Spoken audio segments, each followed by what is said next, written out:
అత్యున్నత మాకు ప్రియమైన దేవుని బిడ్డలందరికీ ఉదయకాల సమయంలో మన ప్రభు అయిన యేసుక్రీస్తు శ్రేష్టమైన నామములో మీ అందరికీ శుభములు తెలియజేస్తున్నానండి.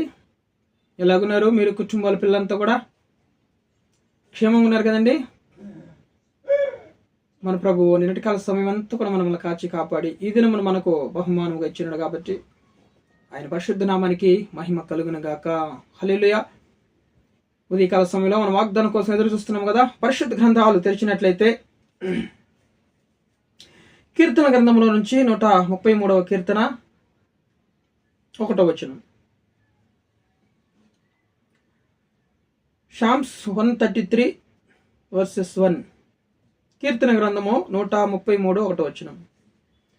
సహోదరులు ఐక్యత కలిగి నివసించుట ఎంత మేలు, ఎంత మనోహరము.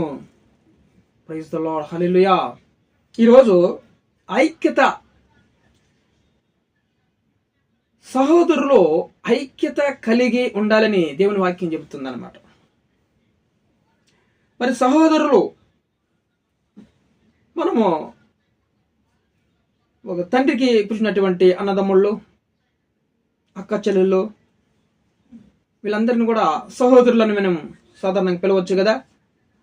మనం ఆత్మీయంగా చూసుకున్నట్లయితే సహోదరులు, మనం సంఘస్థులందరం కూడా సహోదరులుగా మనము ఆదివారం పూట కలుసుకుంటాం కదా, వారిని సహోదరులు అంటాం అన్నమాట. సహోదరులు మనం దేవుని యొక్క బిడ్డలం. ఇప్పుడు మనము సహోదరులమి ఐక్యత కలిగి నివసించుట ఎంతో మేలు, అది మనోహరం. ఈ కాలంలో ఐక్యత అనేది ఎక్కడా కనబడటం లేదనమాట. ఐక్యత అనేది ఎక్కడ కూడా కనిపించటం లేదు. ఎక్కడో ఒక 100 కుటుంబాలకి మనం లెక్క చేస్తే ఆ కుటుంబంలో ఒక కుటుంబమో లేదా 2 కుటుంబాలు ఐక్యత అనేది ఉంటుందన్నమాట కదా. ఈ కాలంలో ఐక్యత, ఆస్తుల కోసం ఐక్యత కోల్పోతూ ఉంటుంది. కుటుంబాల కోసం, కుటుంబాలు ఇల్లుకు నాకు కావాలని, బిల్డింగ్ నాకు కావాలని సహోదరుల మధ్యలో ఐక్యత కోల్పోతూ ఉంటుంది కదా. ఇలాగా రకరకాలుగా మనం ఎదిగే కొంది మన మనస్సు చూడండి అడియాస్తులు కలిగి తిరుగుతూ ఉంటుంది అన్నమాట. డబ్బు సంపాదించాలి, లోకంలో నేను గొప్పవాడిని కావాలి, నేనే గొప్పవాడినిగా ఉండాలి అనేటువంటి అహంభావము, ఈ గర్వం అనేది మనలో పనిచేస్తున్నప్పుడు ఐక్యత అనేది కోల్పోతూ ఉంటుంది అనమాట. కుటుంబంలో ఐక్యత కోల్పోద్ది, సంఘంలో ఐక్యత కోల్పోతూ ఉంటాము, సహోదరుల మధ్యలో అక్కడ ఐక్యత అనేది ఉండదన్నమాట. ఎక్కడ ఐక్యత లేదో అక్కడ దేవుడు నివసించలేడు. హల్లెలూయా. ఎక్కడ ఐక్యత కలిగి ఉంటారో అక్కడ దేవుడు నివసిస్తాడు. ఆ కుటుంబాల్లో ఎంతో మేలుకరంగా ఉంటాయి, అది మనోహరంగా ఉంటుంది, అక్కడ ఆశీర్వాదం ఉంటుంది, శాశ్వతమైన జీవితం ఉంటుంది అనమాట. Praise the Lord. దేవుని నామానికి మహిమ కలుగును గాక. కొన్ని కుటుంబాల్లో సహోదరుల మధ్యలో ఐక్యత లేక చూడండి ఎంతో గొడవలు పడుతూ అక్కడ శాశ్వత జీవితం ఉండదు, అక్కడ ఆశీర్వాదం ఉండదు, ఎంతో కష్టతరంగా కుటుంబాలు నడుస్తూ ఉంటాయి అన్నమాట. ఒకరికొకరు అన్నదమ్ములు గొడవ పెట్టుకొని వేరే దేశాలకు వెళ్ళిపోతూ ఉంటారు, తల్లిదండ్రులు విడిచి వెళ్ళిపోతూ ఉంటారు, తల్లిదండ్రులు ముఖ్యంగా అనాథలు చేస్తూ ఉంటారు. సహోదరుల మధ్యలో ఆస్తుల కోసం గొడవలు అయిపోయి ఐక్యత కోల్పోయి గొడవలు, కొట్లాట్లు, ఇవన్నీ కూడా చూడండి, ఇవన్నీ కూడా మానేసి ఐక్యత కలిగి జీవించడం నేర్చుకోండి. ఎక్కడ ఐక్యత ఉంటుందో అక్కడ ఆశీర్వాదాలు వస్తాయి, అక్కడ దేవుడు నివసిస్తాడు. ఆ కుటుంబము శాశ్వత జీవితంగా మారిపోతాయి అన్నమాట. అనేక సంవత్సరాలు మనం జీవించగలుగుతాం ఆ కుటుంబాల్లో. హల్లెలూయా.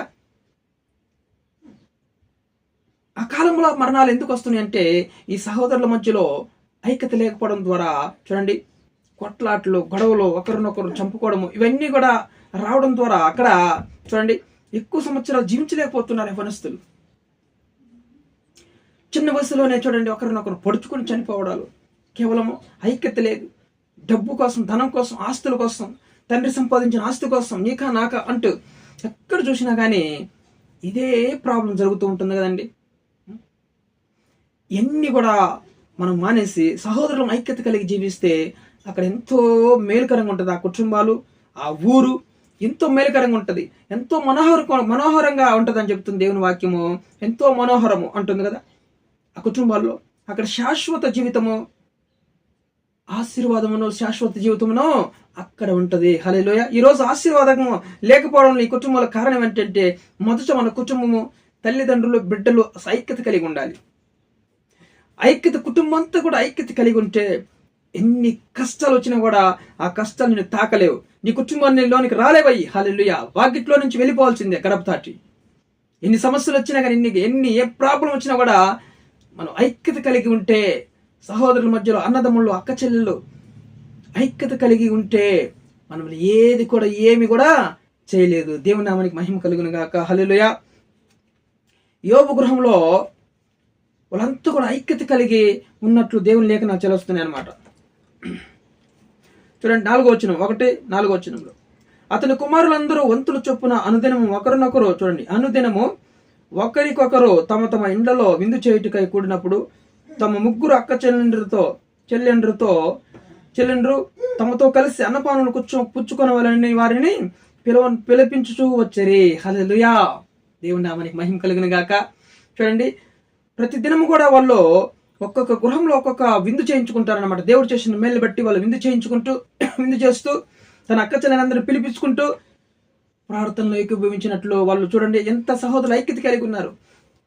ఈరోజు మన యొక్క అక్క చెల్లెలను పిలిపిస్తే వాళ్ళకి మన కోకలు పెట్టాలి, వాళ్ళకి భోజనాలు పెట్టాలి, వాళ్ళకి ఛార్జీలు ఇవ్వాలి, ఏమేమో అని పిలవడం మానేస్తారు కొంతమంది. అయ్యో వాళ్ళని ఎవరు చూస్తారులే, వాళ్ళ పిల్లల్ని, అక్కల్ని, బావగారిని, పిల్లల్ని ఎవరిని చూస్తారులే అనేటువంటి లోకం ఇప్పుడు తయారైపోయింది. హల్లెలూయా. అక్కడ ఐక్యత లేదు. చూడండి, యోబు కుమార్తెలు ఎంత ఐక్యత కలిగి ఉన్నారండి. అక్కడ ఆశీర్వాదం ఉన్నది. చూడండి, యోబు కుటుంబంలో ఆశీర్వాదం ఉంది. అతడు ఆ ఊర్లో కల్లా గొప్పవాడు అంట. అతను ఆ చూడండి, తూర్పు దిక్కు జనులందరిలో అతడే గొప్పవాడుగా ఉండెను. Praise the Lord. దేవుని నామానికి మహిమ కలుగును గాక. ఈరోజు మన కుటుంబంలో దరిద్రత ఎందుకుంటుంది, లేమి ఎందుకుంటుంది, కొరత ఎందుకుంటుంది? మొదట మనము సహోదరుని ఐక్యత కలిగి ఉండండి. కుటుంబం అంతా కూడా మనము ఐక్యత కలిగి జీవించాలి. యేసయ్యతో ఐక్యత కలిగి జీవించినప్పుడు మన దేవునితో మనం అక్కడ శాశ్వత జీవితం, ఆశీర్వాదం ఉంటుంది. అక్కడ నీకు సమాధానం ఉంటుంది. అక్కడ నువ్వు గొప్పవాడిగా ఉంటావు, పైవాడిగా ఉంటావు, కానీ నీకు కిందవాడిగా ఉండవు. అయితే నీకు యేసయ్యతో ఐక్యత కలిగి ఉంటున్నావు. ఈరోజు యేసయ్యతో నీకు ఐక్యత ఉంది. అనుదినము నువ్వు ప్రార్థిస్తున్నావా, యేసయ్యా తండ్రి అని, ఇంత గొప్పవాడిగా నన్ను చేసినావు, మంచి ఆరోగ్యం ఇచ్చినావు, ఈ దినం చూడాలని ఎంతో మంది ఉన్నారు, నన్ను సజీవునిగా ఉంచినావని దేవుని స్తుతిస్తూ దేవునితో యేసయ్యతో ఐక్యత కలిగి ఉంటున్నావా? మన కోసం ప్రాణం పెట్టినటువంటి, నీ కోసం నా కోసం ప్రాణం పెట్టిన తండ్రితో ఐక్యత కలిగి జీవిస్తున్నాము. ఈరోజు యేసయ్యతో మన కుటుంబం అంతా కూడా ఐక్యత కలిగి జీవిస్తే ఆ కుటుంబంలోనికి ఏ కొరత ఉండదయ్యా. ఏ కొరత అక్కడ ఉండదు, ఏ ప్రాబ్లమ్స్ అక్కడ ఉండదు. అక్కడ శాశ్వత జీవితం ఉంటుంది, ఆశీర్వాదం ఉంటుంది కదా. యోబు కుమార్తెను చూసి మనం నేర్చుకోవాలి. ఐక్యత కలిగి ఉండి నేర్చుకోవాలి. సంఘాల్లో ఐక్యత లేదు, కుటుంబాల్లో ఐక్యత లేదు. ధనం అండి, ఈ కాలం అంతా డబ్బుతో ఈ దినాలు గడుస్తున్నాయి అన్నమాట. డబ్బు లేకుంటే దినాలు గడవవు. డబ్బు ఈరోజు ధనం, ఈ ధనమే మన కుటుంబాలను విడదీస్తుంది. ఈ ధనమే సహోదరులను విడదీస్తుంది. ఈరోజు ధనం సంపాదించిన ఆశ పెడితే అవి రెక్కలు కలిగి ఎగిరిపోతే దేవుడు లేకుండా చెల్లిస్తుంది కదా. ధనము కావాలి. ధనమును మించిన గొప్ప దేవుడు ఆయన సహోదరు, ఆయనతో ఐక్యత కలిగి నివసించాలి మనం. ధనము కన్నా గొప్ప దేవుడైన ఆ దేవుణ్ణి మనము ఐక్యత కలిగి ఉంటే ఆ దేవునితో అన్ని ఆటోమేటిక్గా మన కుటుంబాలు కూడి వచ్చేస్తాయి. దేవుని నామానికి మహిమ కలిగిన గాక. ఈరోజు ఐక్యత కలిగి ఉంటావా? విడిపోయిన మీరు ఒకటిగా చేరాలిపోద్దు. విడిపోయిన కుటుంబాలు సమకూర్చబడాలి, ఏకజనముగా చేయబడాలి. దేవుని లేఖన చదివిస్తున్నాయి. ఏకజనము కావాలి మీరు అందరూ కూడా. విడిపోయిన కుటుంబాలు, విడిపోయిన అన్నదమ్ముళ్ళు, అక్క చెల్లెలు అందరూ కూడా ఈరోజు మీరు ఐక్యత కలగాలి. మీ కుటుంబాలు ఐక్యత కలిగి జీవించండి. మీ కుటుంబాలు దేవుడు ఆటోమేటిక్గా ఆశీర్వాదం, ఐశ్వర్యం వస్తుంది. అక్కడ మరి చూడండి, అక్కడ శాశ్వత జీవితం ఉంటుంది, సమాధానం ఉంటుంది. సమాధానం లేదా బాధపడుతున్నావు అంటే అది ప్రాబ్లం మనదే. ఈరోజు నువ్వు ఐక్యత కలిగి జీవించు. నువ్వు తగ్గించుకో, నువ్వే మాట్లాడు. ఈరోజు నీ అన్నతో మాట్లాడలేకపోతున్నావా, తమ్ముడితో మాట్లాడలేకపోతున్నావా, అక్కతో మాట్లాడలేకపోతున్నావా, చెల్లితో మాట్లాడలేకపోతున్నావా, కనీసం తల్లిదండ్రులతో మాట్లాడలేకపోతున్నావా? ఈరోజు నువ్వు ఐక్యత కలిగి జీవించడం నేర్చుకో.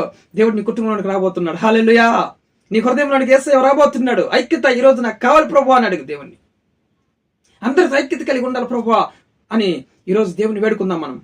దేవుని నామానికి మహిమ కలుగును గాక. వీడియో చూస్తున్న మనందరం కూడా సబ్స్క్రైబ్ చేయండి, లైక్ చేయండి, దయచేసి ఇతరులకు షేర్ చేయండి. మీ కుటుంబాన్ని దేవుడు సమృద్ధిగా దీవించి ఆశీర్వించును గాక. ప్రేమ కలిగిన ప్రియ పరలోకపు తండ్రి, మాటలను దీవించండి. సహోదరుల ఐక్యత కలిగి ఉంచుట ఎంతో మేలు, ఎంతో మనోహరమైన స్వామి. ప్రభువా, ఐక్యత అనేది నాయన ఎక్కడ చూసినా కుటుంబాల్లో లేదు, ఎక్కడ చూసినా ఐక్యత అనేది లేదు నాయన ప్రభా. ఉద్యోగాల్లో, వ్యాపారాల్లో ఐక్యత లేదు తండ్రి. అసూయలు కలిగిన ఆయన ప్రజలు నశించిపోతున్నారు తండ్రి. ప్రతి ఒక్కరికి మారు మనసు తెచ్చండి. మొదటి కుటుంబం అంతా కూడా నాయన ప్రభా మీ యొక్క సన్నిధిలో ఐక్యత కలిగి జీవించడానికి సహాయం చేయండి. మీతో ఐక్యత కలిగిన ఆయన మిమ్మల్ని ప్రార్థించి ప్రేమించే బిడ్డలుగా ఉండడానికి సహాయం చేయండి. అక్కడ ఆశీర్వాదమును శాశ్వత జీవితంలో ఉంటున్నావు ప్రభా, ఉందని సెలవిచ్చినావు తండ్రి.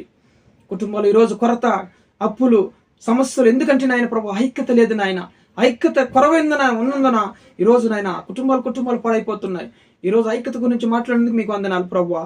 నిరుపేదలందరినీ దీవించి బ్లెస్ చేయండి. ఎక్కడైతే నేను అసమాధానంతో గొడవలతో ఉన్నారో వాళ్ళందరికీ నాయన ఈరోజు ఐక్యత కలిగి జీవించడానికి కృప చూపించండి అయ్యా. సమకూర్చండి వాళ్ళని నాయన ప్రభువా. ఏకజనంగా చేయండి. ఉద్యోగం లేని వారికి ఉద్యోగం తెచ్చండి, వ్యాపారం లేని వారికి వ్యాపారం తెచ్చండి ప్రభువా. గర్భం లేని వారికి గర్భం తెచ్చండి, వివాహం కాని వారందరికీ వివాహం కరమని మంచి వాసము సమకూర్చండి. రోగులందరినీ స్వస్థపరచని దయచేసి నాయన కృప చూపించమని సమస్త ఘనత మహిమ ప్రభావం చెల్లించుకుంటూ యేసుక్రీస్తు జీవం కలిగిన నామములో ప్రార్థన అడిగి వేడుకొని పొందిన మా ప్రియ పరలోకపు తండ్రి, ఆమేన్.